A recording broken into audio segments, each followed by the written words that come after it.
आओ आओ अपने मजहब को कुरान की कसौटी पर, इस्लाम की कसौटी पर रखो और बताओ इंसानियत का सबसे बड़ा लंबरदार कौन सा मजहब है, इंसानियत की सबसे अच्छी तालीम कौन सा मजहब दे रहा है।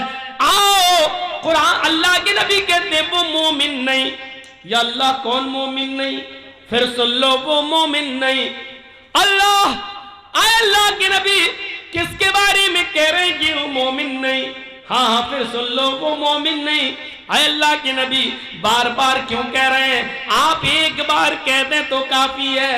हम मुसलमान हैं, आपकी हर बात पर ईमान लाना हमारे लिए जरूरी है। एक बार कह दें तो काफी है। आप 3 बार कह रहे हैं कि वो मोमिन नहीं, वो मोमिन नहीं, वो मोमिन नहीं। या अल्लाह मेरे नबी को वो है, एक बार कह दें तो हमारा ईमान लाना जरूरी है। और जिसको 3 बार कह रहे हो उस बात की अहमियत कितनी ज्यादा है। फरमाया वो मोमिन नहीं, मोमिन नहीं, मोमिन नहीं। अल्लाह कौन मोमिन नहीं? फरमाया जो खुद पेट भर के खाना खा ले और उसका पड़ोसी भूखा सो जाए, वो मोमिन नहीं। पड़ोसी का लफ्ज आया है, ये नहीं कहा कि मुस्लिम पड़ोसी होना चाहिए। हिंदू भूखा मर रहा तो मरने दो, यहूदी भूखा मर रहा तो मरने दो, ईसाई भूखा मर रहा तो मरने दो, सिख भूखा मर रहा तो मरने दो, बुद्धिस्ट भूखा मर रहा तो मरने दो, मुसलमान भूखा नहीं मरना चाहिए, ये नहीं कहा जा रहा है। 3 बार वो मोमिन नहीं, वो मोमिन नहीं, वो मोमिन नहीं। और सिर्फ ये नहीं, मोमिन नहीं, अल्लाह की कसम वो मोमिन नहीं, अल्लाह की कसम वो मोमिन नहीं, अल्लाह की कसम वो मोमिन नहीं। अल्लाह कौन मोमिन नहीं? फरमाया वो मोमिन नहीं जो खुद पेट भर के खाना खा ले और जिसका पड़ोसी भूखा सो जाए। पढ़ो तहज्जुदें, कितनी पढ़ना है? हाजी साहब हज करके आए, 60, 70, 65 साल की उम्र हो गई, सऊदी अरब का रुमाल डालें हाथ में, रात में उठ के वुजू में सजदों पे सजदे ठोके चले आ रहे। पड़ोसी भूखा सो गया बेचारा। आपकी जिम्मेदारी थी बिस्तर पर सोने से पहले आप अपनी बेटी को, आप अपनी बहन को, आप अपनी बीवी को पड़ोस में भेजते। बातें बातों में आपकी बीवी, बहन, बेटी, पड़ोसी की बहन, बेटी, बीवी या छोटे छोटे बच्चों से पूछ लेती, बेटे तुम्हारे घर में क्या बना है? बच्चे झूठ नहीं बोलते, बच्चे अक्सर सच बोलते हैं। आपकी बीवी, आपकी बहन की जिम्मेदारी थी कि छोटे छोटे बच्चों से, बड़े तो शर्मा भी जाएंगे, हमारे घर की पोल न खुले, छोटे छोटे बच्चों से पूछा जाए, बच्चों तुम्हारे घर में आज क्या बना है? देखो आज हमें भूख लगी है, हम खाना खाना चाहते हैं। इससे पता चलेगा उन बच्चों ने क्या खाया है, उन बच्चों ने क्या पिया है। ये तुम्हारी जिम्मेदारी थी। अल्लाह की कसम तू तहज्जुद पढ़ता रहा, अल्लाह की कसम रात में उठकर तू नफिल पे नफिल ठोकता रहा, सजदों पे सजदे ठोकते रहा, रुकू पे रुकू करता गया और तेरा पड़ोसी भूखा सो गया। चाहे वो हिंदू हो या मुसलमान, सिख हो या ईसाई, काबे के रब की कसम तेरी तहज्जुद कबूल नहीं, तेरी इबादत कबूल नहीं, तेरी फर्ज और नफिल कबूल नहीं, क्योंकि अल्लाह के नबी ने कहा वो मोमिन नहीं, वो मोमिन नहीं, वो मोमिन नहीं। इंसानियत का इतना बड़ा दर्स। एक सहाबी थे, उनके घर में चूहे बहुत हो गए थे, तो किसी से उन्होंने मशवरा किया कि भाई मेरे घर में चूहे बहुत ज़्यादा हैं, क्या करें यार, कोई रास्ता बताओ। तो उन्होंने कहा बहुत आसान रास्ता, एक बिल्ली पाल लो। उन्होंने कहा यार ये तो बहुत आसान रास्ता है। वो एक बिल्ली ले आए और जब बिल्ली ले आए तो उन्होंने पाल ली। दूसरे दिन चूहे भाग गए सब, कोई चूहा ही नहीं है।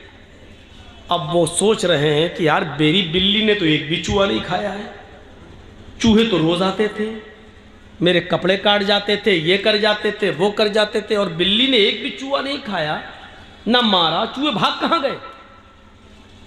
दूसरे दिन उन्होंने बिल्ली ख़त्म कर दी, भले मारी नहीं है, बिल्ली को छोड़ दिया, चली गई। किसी ने पूछा कि तुमने बिल्ली, चूहे फिर आ गए।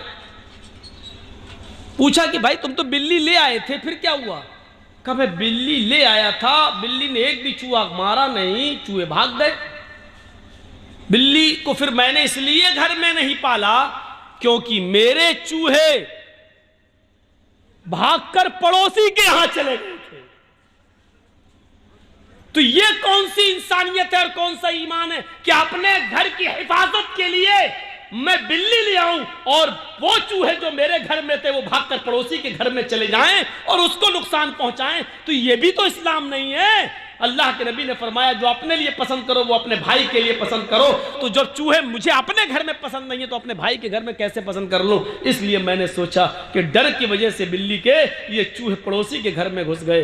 पड़ोसी को सताना भी अच्छा नहीं है। उन्होंने कहा बिल्ली को हटा दो, मेरे चूहे मुझे नुकसान पहुंचाएं लेकिन पड़ोसी को नहीं। इतना एहसास किसको होता है?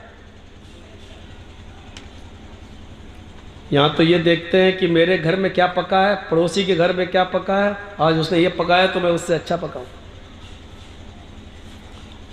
हमने आज 500 रुपए कमाए, पड़ोसी ने 800 कैसे कमा लिए? आज ये सूरत हाल हमारी हो गई। इंसानियत का दर्द देखिए। अल्लाह के नबी फरमाते हैं मोमिन ने, अब्दुल्ला इब्न उमर रजी अल्लाह ताला अन्हु, कौन नहीं जानता, जलील कद्र सहाबी हजरत उमर फारूक के बेटे, इनके घर अकीका हुआ। अब्दुल्ला इब्न उमर अपने बेटे का अकीका कर रहे हैं। बकरे 2 जानवर खरीद के लाए तो अपनी बीवी से कहा इसको 7वें दिन ज़िबा करना है ना, अकीका 7वें दिन है, 7वें दिन इसको ज़िबा करना है। देखो मेरी बीवी, जब बकरे ज़िबा हो जाएं और गोश्त पक जाए 7वें दिन तो मेरे पड़ोसी को ज़रूर पहुंचा देना उसका गोश्त। पड़ोसी यहूदी था। एक बात याद रखिएगा, सुनिए, पड़ोसी कौन था? यहूदी। और हज़रत अब्दुल्ला इब्न उमर के यहाँ आज बच्चा पैदा हुआ, कल 2 जानवर ले आए, कल 2 जो ज़िबा करना था, 2 खस्सी, 2 बकरे, 2 मेंढे, 2 मेंढे वो ले आए और कहा बीवी 7वें दिन जब ज़िबा हो जाएं और गोश्त पक जाए तो पड़ोसी को पहुंचा देना। कहा ठीक है। फिर जब 4 दिन रह गए, कहा देखो भूलना नहीं, पहुंचा देना। कि हाँ ठीक है। 3 दिन रह गया, देखो पहुंचा देना, भूलना नहीं। 1 दिन रह गया, पहुंचा देना, भूलना नहीं। आज अकीका है, बकरा दोनों जानवर ज़िबा कर दिए। जैसी छुरी चलाकर ज़िबा कर दिए, बोले देखो गोश्त पक जाए तो भूलना नहीं, पड़ोसी को दे देना। अब बीवी हाँ हाँ ठीक है दे दूँगी। खाल उतरने लगी, जब बोटियाँ बनने लगी, फिर आए अब्दुल्ला इब्न उमर, बन गई गोश्त की बोटियाँ? नहीं अभी बन रही हैं। हाँ देखो जब गोश्त पक जाए तो पड़ोसी को ज़रूर पहुँचा देना। बीवी कहती हाँ मालूम है भाई, 5-6 दिन से आप बोल रहे हैं, मैंने सुन लिया है, पहुँचा दूँगी। हांडी जब चूल्हे पर रख दी और गोश्त जब भुनने लगा तो कहा तैयार हो गया। क्यों, आपको ज़्यादा भूख लग रही है क्या? कहा नहीं नहीं भूख की बात नहीं है। फिर कहा मैं ये देख रहा हूँ कि कब पकेगा, मेरे पड़ोसी को। बीवी को अब बहुत गुस्सा आ गया। कोई बात बार बार कही जाए तो आदमी पक जाता है। एक मुझे याद है, ये कोई आदमी मुझे एयरपोर्ट पे से लेने गए और लेके आए, मौलाना साहब हमारे यहाँ के हालात बहुत ख़राब हैं, ज़रा संभल के बोलना, ऐसा मत बोलना। मैंने कहा ठीक है भाई, याद रखूँगा। जब तक गाड़ी चलती रही वो यही समझाते रहे हमको। मैंने कहा ठीक है। असल में वही ज़िम्मेदार थे और थाने में उनसे लिखवा लिया गया था कि अगर कुछ हुआ तो सबसे पहले मैं तुम्हें पकड़ूंगा। तो उनको तो डर इसलिए लगा हुआ था। अब गाड़ी से उतरे, जिस रूम में हमको ठहराया, मौलाना देखिए भाई मेरी इज़्ज़त का सवाल है। मैंने कहा ठीक है। नाश्ता आया, पानी पिया, देखिए मौलाना बहुत ज़्यादा वो CID वाला परेशान कर रहा, बार बार फ़ोन कर रहा है। मैंने कहा हाँ भाई ठीक है भाई, मैं सही बोलूँगा, घबराओ नहीं। खाना खिला रहा, तब भी वही, उसका दिमाग वही लगा हुआ है। स्टेज पे बैठ गया, आधे घंटे तक दूसरों की तकीर अकीरी चल रही थी, मैं बैठा रहा। और जैसे ही मैं कुर्सी पे बैठा फिर कान में कह दिया, मौलाना जरा ख्याल रखिएगा, अब मेरा आग लगा। एयरपोर्ट से लेके यहां तक उसने पका के रख दिया। मैंने शुरुआत ही वहीं से कर दी और पूरी 2 घंटे तक मैंने फिर तो तकरीर की, जिससे मना किया वही सबसे ज्यादा बोला। और पीछे मुड़ के देखा तो सब गायब, है ही नहीं, भागे। और बाद में जब जलसा वलसा खत्म हुआ तो गांव वालों में फोन नंबर होते ही हैं, किसी से मैंने पूछा फोन करके, पता चला 3 दिन के बाद वो गांव में आया। वो आदमी 3 दिन के बाद आया, गांव छोड़ के भाग गया था। कहता कि इस मौलवी को जितना मना करोगे उतना ही करेगा। हमने कहा ये आदम अलैहिस्सलाम की फितरत है, मेरे अंदर भी है। अल्लाह ताला ने कितनी बार कहा, देखो जन्नत में खूब खाओ, जितना खा सकते हो खाओ, टहलो घूमो आदम से, लेकिन इस पेड़ के पास मत जाना, इस दरख्त के करीब मत जाना। और जिससे मना किया गया वो वहीं चले गए। तो ये तो आदम की फितरत में शामिल है, हम भी तो इंसान हैं। अरे एक बार कह दिया, 2 बार कह दिया, तुम किसी को पकाओगे? अब ऐसा लगता है, फिर बाद में गुस्सा आ गया। फिर मुझे ऐसा लगा जैसे मैं तुम्हारा नौकर बन के आया हूं। ठीक है, जलसा कमेटी को हक है कहने का, क्योंकि इलाके का माहौल वो जानते हैं, बिल्कुल हक है उनको कहने का। लेकिन एक बार अक्लमंद आलिम वो है जो एक बार कह दिया जाए वो समझ जाए और उसको अपने हिसाब से फिर बोलना है। लेकिन एयरपोर्ट से लेकर घर तक, खाना खिलाने तक, नाश्ते तक, पानी चाय लाओ, तब भी, यहां तक कि जब बोलने जा रहा तब भी कान में, मौलाना साहब बहुत हसास इलाका है, बहुत खतरनाक माहौल है, जरा सही से बोलिएगा, बड़ी मुश्किल से परमिशन मिली। चुप रहो यार, दिमाग पका के रख दिया। फिर हम वहीं से बोलना शुरू कर। तो बीवी को बार बार कहा, जानवर लाए तो कहा, 6 दिन पहले कहा, 5 दिन पहले कहा, 4 दिन, 3 दिन, 2 दिन, 1 दिन, ज़िबा हो गया उस दिन भी, बोडियां बन रही उस दिन भी। जब चूल्हे पे पकने लगा तो कहा ज्यादा भूख लग रही है आपको? कहा मुझे नहीं पक रही, हमें पड़ोसी की फिक्र है। अरे मैंने सुन लिया, बार बार पड़ोसी पड़ोसी। अरे मुझे मालूम है, पकने तो दो, ऐसी दे दूं कच्चा क्या? अरे मेरी बीवी मुझ पर क्यों बरस रही हो? क्या बरसूंगी नहीं, 7 दिन से वही पकाए चले जा रहे हो, पड़ोसी पड़ोसी पड़ोसी पड़ोसी।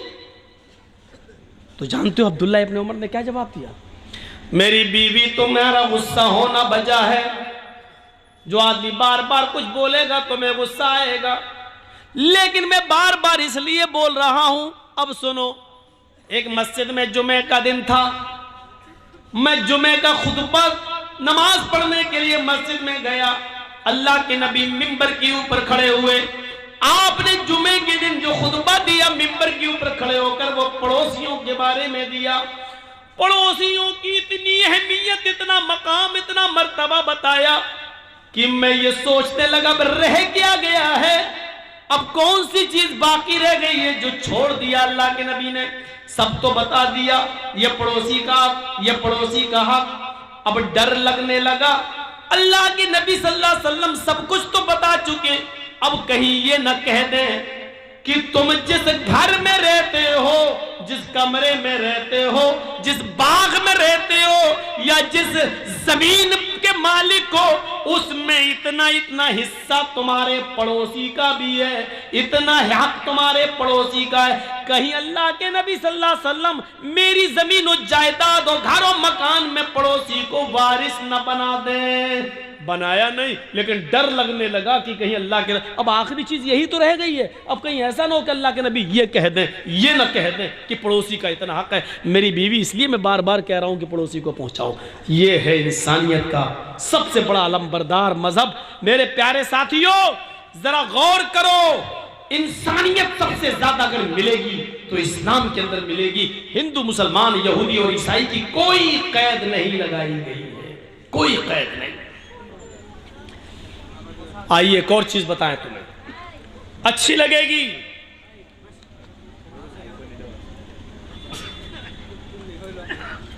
आप मुझसे कर्ज, मैंने आपसे कर्ज लिया हो कि भैया कहाँ जा रहे हो, ज़्यादा उठा बैठा मत करो सामने से, मैं ठीक है उधर से निकल जाएं। एक तो वैसे हमें कैमरे वालों से परेशान हैं। तो मौलाना जर्जी साहब ने आपसे कर्ज़ लिया है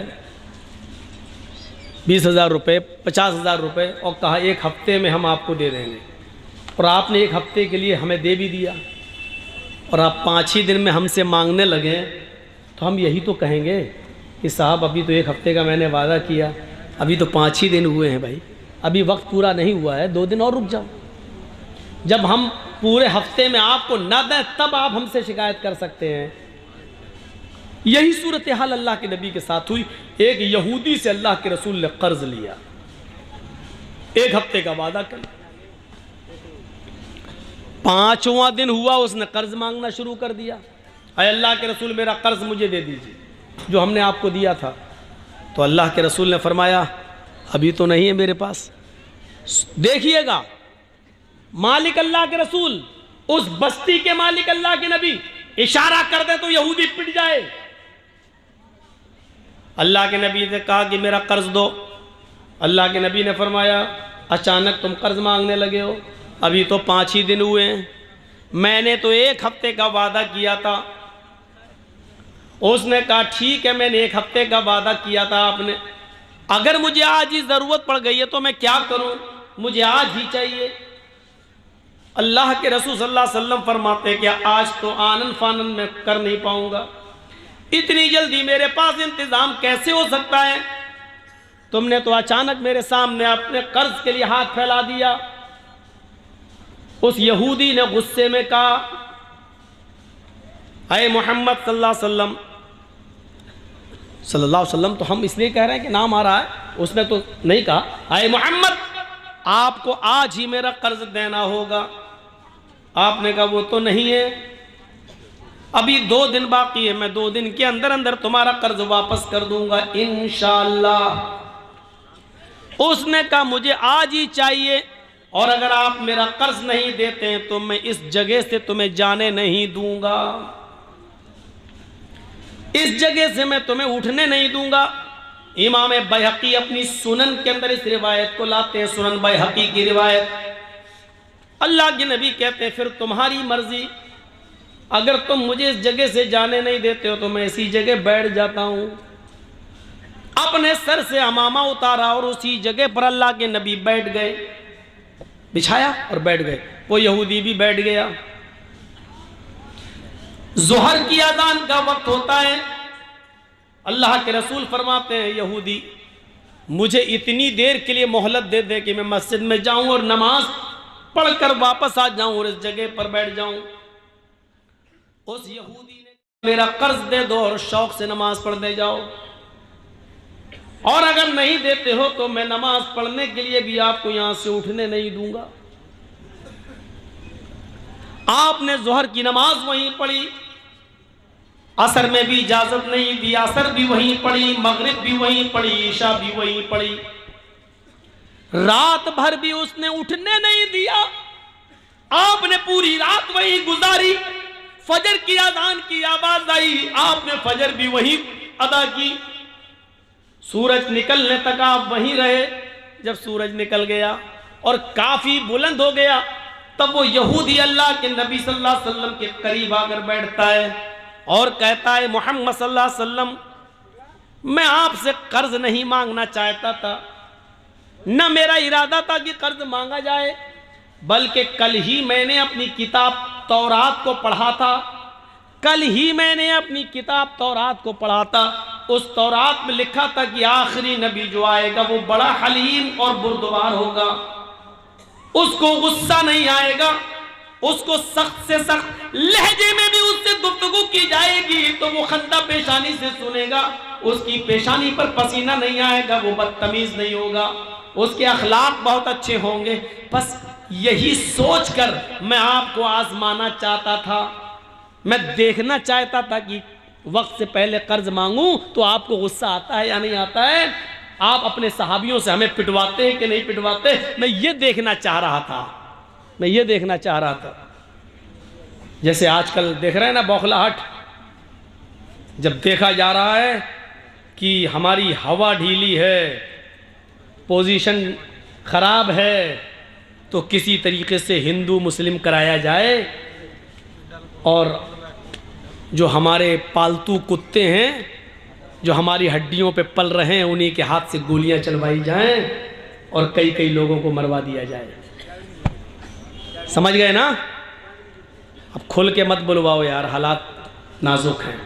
इशारा आप समझ लीजिए, इतना मैंने बोल दिया जिस पर मेरे ऊपर केस नहीं हो सकता। पालतू कुत्तों के जरिए जिनकी हड्डियों पर जो पल रहे हैं उनके जरिए गोलियां चलवाकर हिंदू मुसलमान कराने की साजिश, क्योंकि हमारे पास कोई और रास्ता नहीं है इलेक्शन को जीतने का सिवाय हिंदू और मुस्लिम करने के। ये जितना ज्यादा इस्तेमाल किया जाए, देखिए हमारे उत्तर प्रदेश का हाल देखिए आप। होली बड़ी आराम से गुजर जाने दी, रंग बड़े आराम से फेंक जाने दिया, होली बड़े आराम से मनवा ली गई, और जैसे ही रमजान का महीना आया आज ये ऑर्डर नाफिज कर दिया गया कि किसी भी धार्मिक स्थल पर 5 आदमी से ज्यादा नमाज पढ़ने की अनुमति इजाजत नहीं होगी।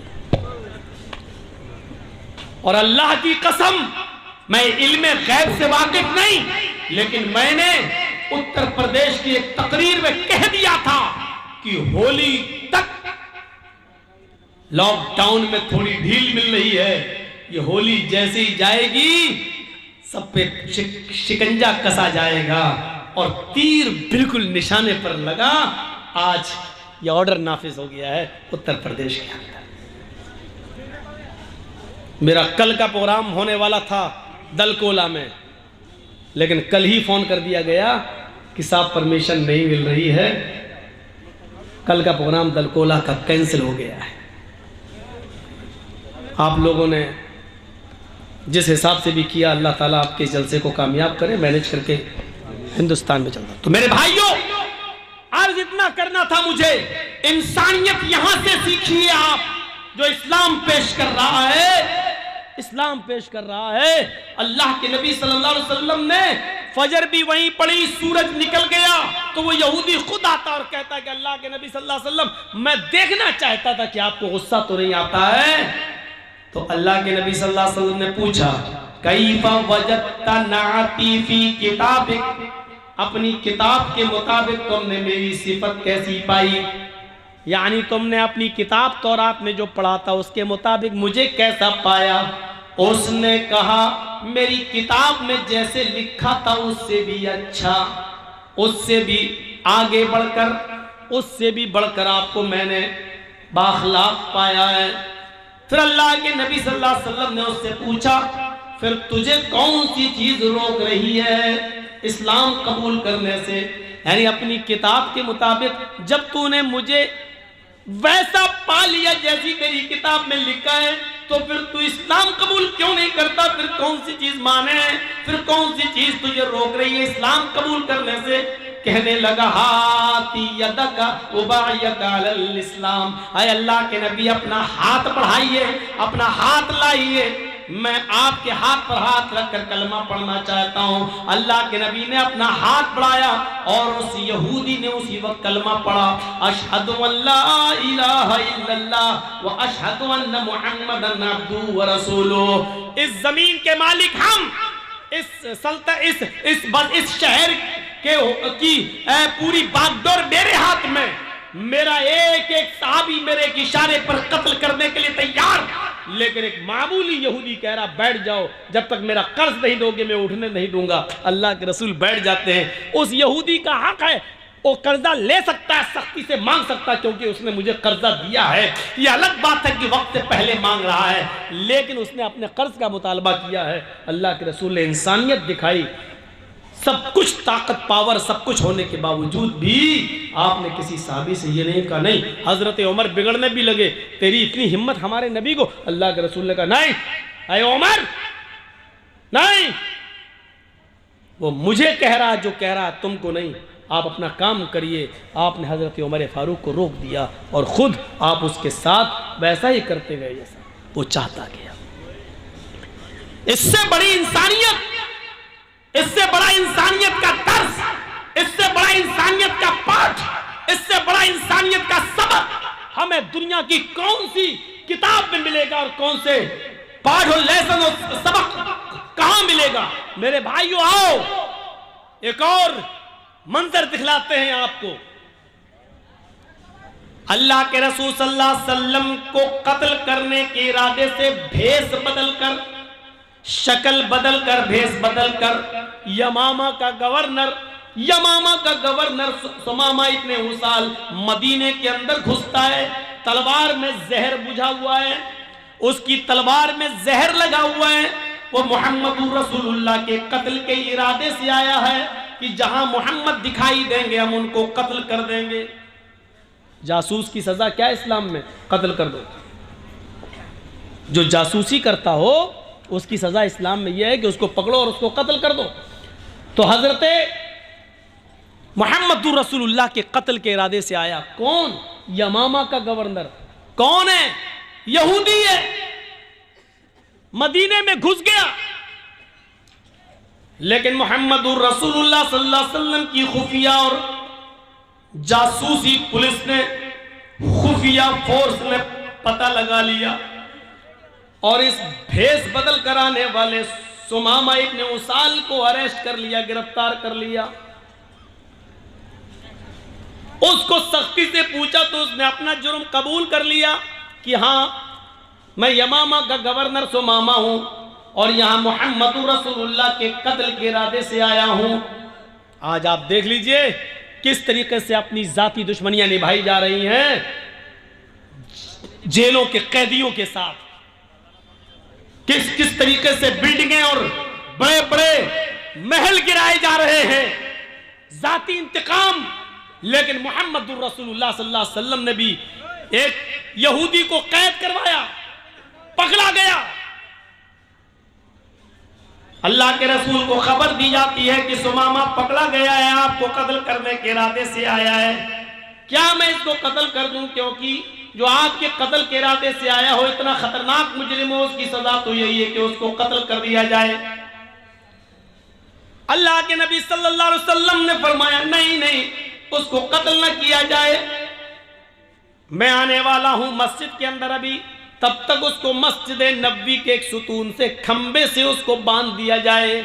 लकड़ी के सुतून थे, लकड़ी के, जैसे ये आपके यहाँ बल्लियां लगी हुई हैं ना, ऐसे ही मस्जिद नबवी के अंदर बल्लियां लगी हुई थी, लकड़ियों के सुतून, और उसके ऊपर खजूर के पत्तों की छत थी। लेंटर नहीं था, खजूर के पत्तों की छत। तो जो सबसे मोटा सुतून था, उस सुतून से लेकर ऐसे कमर से लेकर और दोनों हाथ लेकर ऐसे उसको पीछे से बांध दिया गया है सुमामा इब्ने उसाल। थोड़ी देर के बाद जब अल्लाह के नबी, वही जेल थी, आजकल की तरह जेलें नहीं थी, मस्जिद नबवी में किसको? एक यहूदी कैदी को, वो भी यमामा का गवर्नर, उसको पकड़कर बांध दिया गया। यही जेल खाना था। कैद कर दिया गया और बांध दिया गया। जब नमाज का वक्त हुआ तो अल्लाह के नबी सल्लल्लाहु अलैहि वसल्लम मस्जिद में आए। आपने सुमामा को देखा, सुमामा ने ऐसे मोहम्मद को देखा तो अपना सर झुका लिया। अल्लाह के नबी पूछते हैं, मा शअनुका या सुमामा, सुमामा क्या हाल है? बुखारी शरीफ की हदीस के अल्फाज, सुमामा क्या हाल है? सुमामा कहता है कि गिरफ्तार करा के हाल पूछते हो,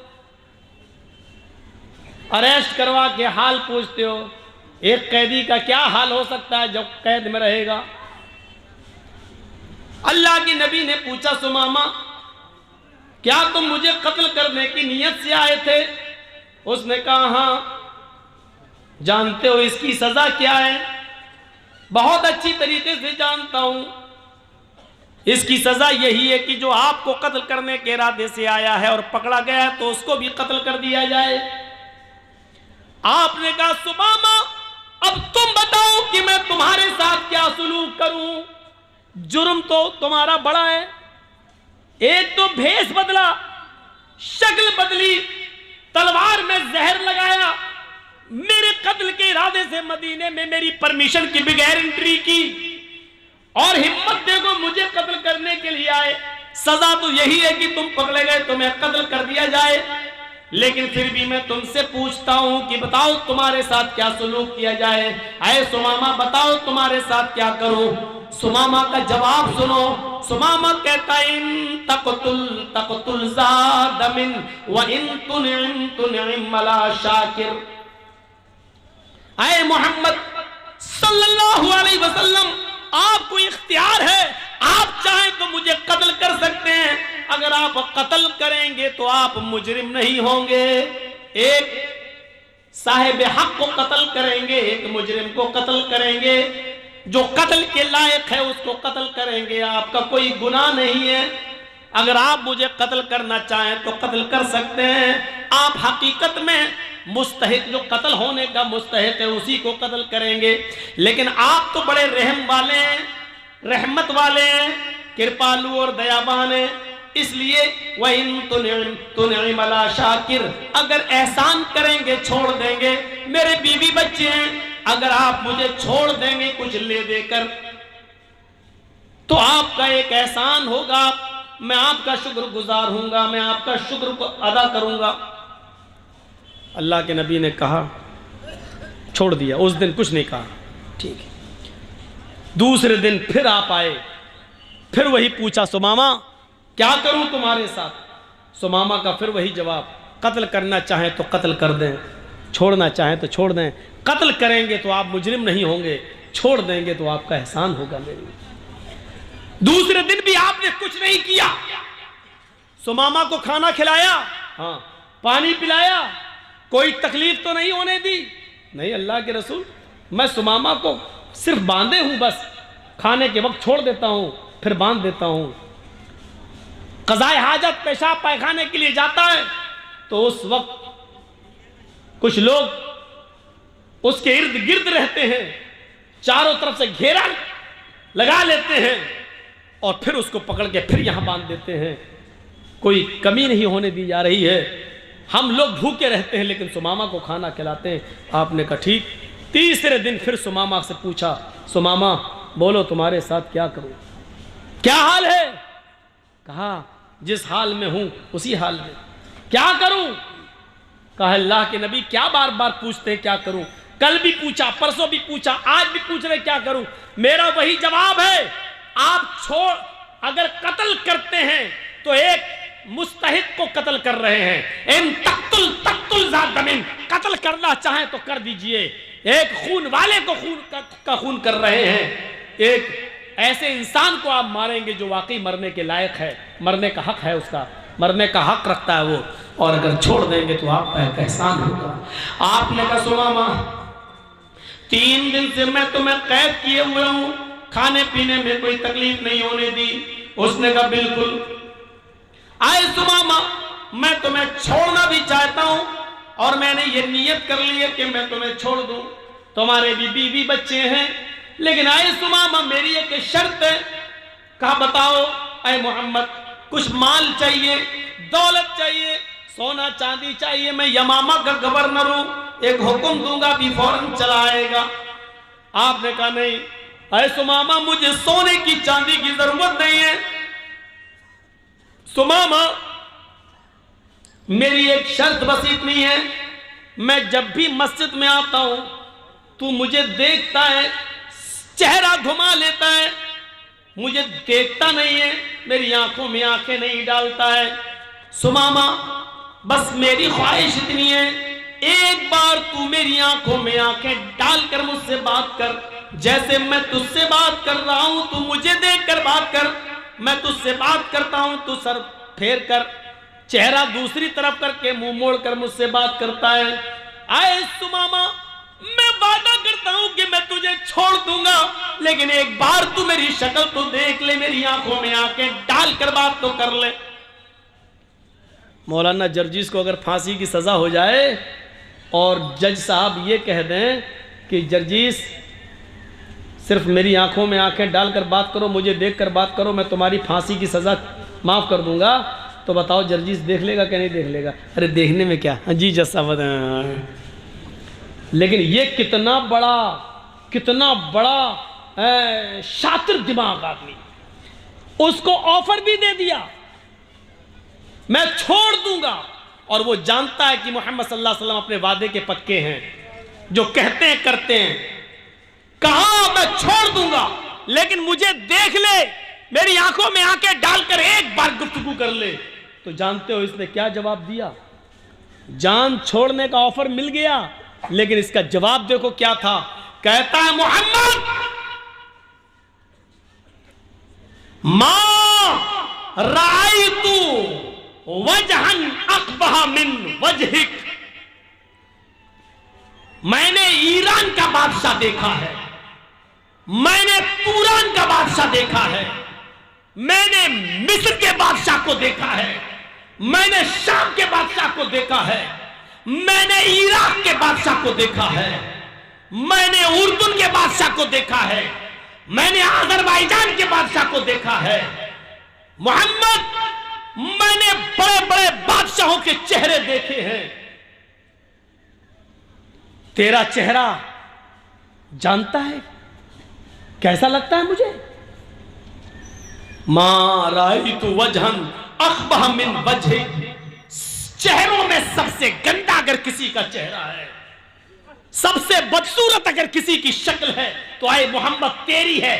जा, नहीं देखता तेरा चेहरा, कत्ल हो जाना गवारा है, तुझे देखना गवारा नहीं। जरा गौर कीजिए, जिद देखिए उसकी। मा रायतु वजहन अकबह मिन वजहिक, दुनिया में बड़े बड़े चेहरे देखे, सबसे गंदा चेहरा तेरा चेहरा है, नहीं देखता। जिस चेहरे को अर्श वाले ने सिराजम मुनीर कहा हो, या अय्युहन नबी इन्ना अरसलनाका शाहिदन व मुबश्शिरन व नज़ीरा व दाइयन इलल्लाहि बिइज़्निही व सिराजम मुनीरा, हमने रोशन चांद, सिराजम मुनीरा, रोशन सूरज बनाकर भेजा है। जिस चेहरे को अल्लाह ताला ने चमकता हुआ रोशन सूरज का हो, इसको ये सबसे गंदा चेहरा कह रहा है।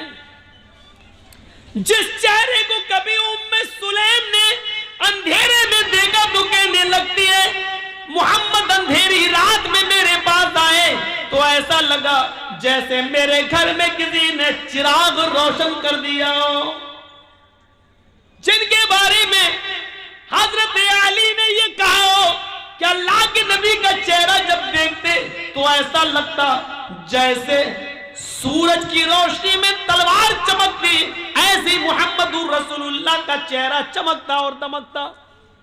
और जिस चेहरे को देखकर कभी हस्सान इब्न साबित ने कहा था, वह अहसन मिन कलम तरकत्तु ऐनी व अजमल मिन कलम तलिदिन निसाओ, मेरी आंखों ने आपसे ज्यादा हसीन कोई चेहरा ही नहीं देखा, और दुनिया की किसी औरत ने आपसे ज्यादा खूबसूरत बच्चा पैदा ही नहीं किया, आपसे ज्यादा हसीन बच्चा पैदा ही नहीं किया।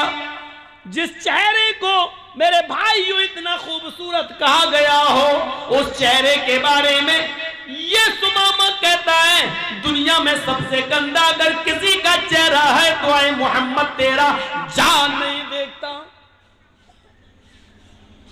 हजरत उमर फारूक की हाथ तलवार पे मचलने लगती है, नबी अकरम के चेहरे की तरफ देखते हैं। अल्लाह के नबी ने चेहरे उमर फारूक के हाथ को देखा, वो तलवार की मियान पे मचल रहा है। इधर देखा, फरमाया उमर तलवार निकालने में जल्दी न किया करो, उमर तलवार निकालने में जल्दी न किया करो।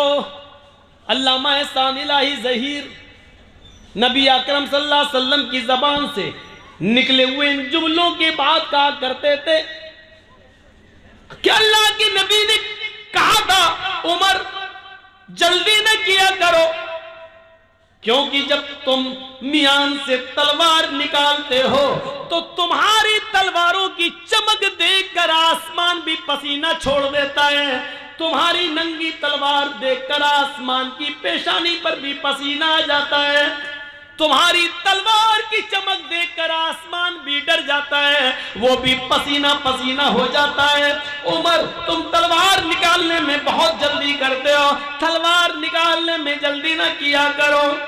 हजरत उमर फारूक ने कहा, अल्लाह के रसूल, वो आपके चेहरे को सबसे गंदा चेहरा कहता है, सिर्फ आपका इशारा हो, इसकी गर्दन अभी यही तड़प रही होगी, इसके जिस्म से अलग कर देता हूं। फरमाया, नहीं नहीं, आए उमर गवर्नर है यमामा का, ऊंची पोस्ट पर है, और जो ऊंची पोस्ट पर होता है उसकी अकड़ कुछ ज्यादा ही होती है, उसको कुछ तकब्बुर होता है, इसको भी अपनी गवर्नरी पर तकब्बुर है। जाने दो, आए सुमामा, ठीक है, मेरी शक्ल नहीं देखता मत देख, मेरा चेहरा नहीं देखता मत देख। अच्छा जा, जरा मेरे कुछ सहाबियों के साथ इस मदीना को देख ले, इस बस्ती को देख ले, एक चक्कर लगा ले, देख यहाँ कैसा अमन बरस रहा है, कैसी शांति बरस रही है, कितना अमन का माहौल है, जरा जा और मेरी इस मदीने की बस्ती को देख ले। सुमामा पीछे सर करके कहता है, आए मोहम्मद, न तुझे देखता हूं न तेरी बस्ती को देखना गवारा है। जिस तरह तेरा चेहरा सबसे गंदा, महाराई को बलदन नखबहमिन बलदिक, तेरी बस्ती भी सबसे गंदी बस्ती, तेरा शहर भी सबसे गंदा शहर। हमने ईरान देखा, शाम देखा, इराक देखा, मिस्र देखा, फिलिस्तीन देखा, हमने सब देखा, सबसे गंदा शहर अगर कोई नजर आया तो तेरा शहर मदीना नजर आया। कत्ल हो जाना गवारा, न तेरा चेहरा देखना गवारा, न तेरी बस्ती देखना गवारा। अल्लाह के नबी कहते हैं, आए उमर, मैंने इसको माफ कर दिया है, ये मुझे नहीं देखता है, न देखने दो, ये मेरी बस्ती को नहीं देखता है, न देखने दो।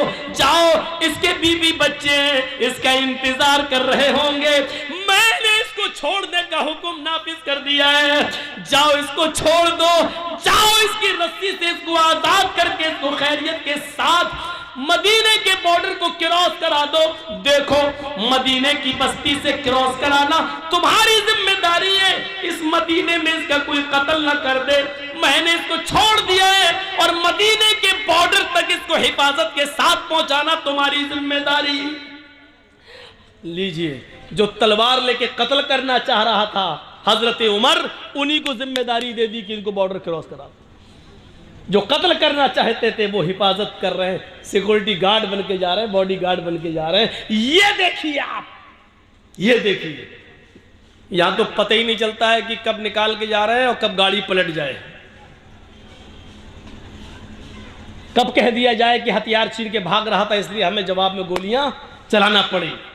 गौर करो और सीखो हुकूमत कैसे चलाई जाती है, सीखो जनाब मोहम्मद रसूलुल्लाह सल्लल्लाहु अलैहि वसल्लम से। हजरत उमर को बॉडीगार्ड बना।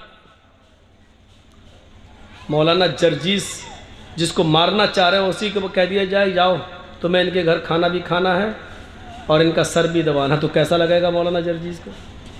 सर दबाते दबाते गला दबा दो। लेकिन नहीं, हजरत उमर ने सर नीचे कर लिया, क्योंकि हुक्म था जनाबे मोहम्मद रसूलुल्लाह सल्लल्लाहु अलैहि वसल्लम। लेके चलने लगे।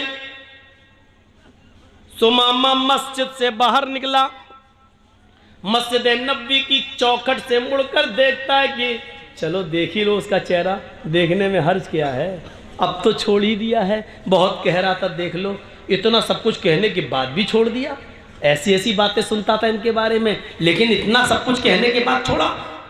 चाहे गया मस्जिद के दरवाजे से निकला, अल्लाह के रसूल उसको मस्जिद के दरवाजे तक छोड़ दिया है, दुश्मन को छोड़ दिया है। जो कत्ल करने आया था मोहम्मद रसूलुल्लाह का, उसको छोड़ने के लिए। और सीखो, उसको नहीं मालूम कि पीछे पीछे अल्लाह के रसूल आ रहे हैं। दरवाजे पे गया, पीछे मुड़ के देखता है कि देख लूं। जैसे उसने पीछे मुड़ के देखा, सामने मोहम्मद रसूलुल्लाह खड़े हैं। कहा सुमामा ये तुम्हें छोड़ के आएंगे। अब उसने करीब से नबी की शक्ल देखी, फिर आगे बढ़ता है।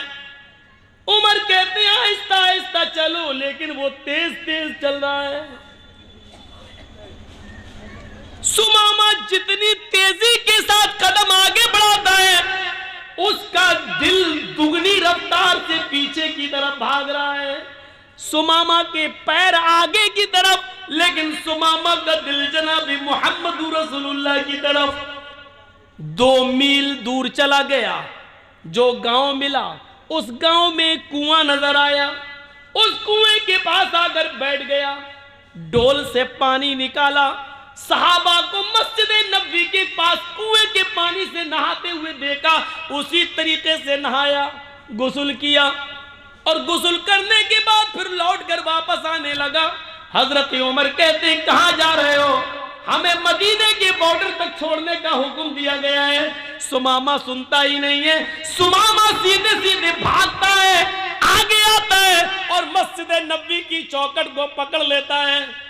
कहता है मोहम्मद इब्ने अब्दुल्लाह, अल्लाह के नबी अभी भी मस्जिद नबवी में बैठे हुए थे, अपने सहाबा किराम के साथ कच्ची जमीन पर बैठे हुए थे। हाँ, मिट्टी के ऊपर बैठे हुए थे। उसने अपने सहाबा के बीच में मोहम्मद रसूलुल्लाह को बैठे हुए देखा। उसने समझ लिया चारों तरफ सितारों के बीच में जो सबसे ज्यादा चमक रहा है, 14वीं रात की तरह, वही मोहम्मद रसूलुल्लाह है। उसने जोरदार अल्फाज में कहा मोहम्मद इब्ने अब्दुल्लाह।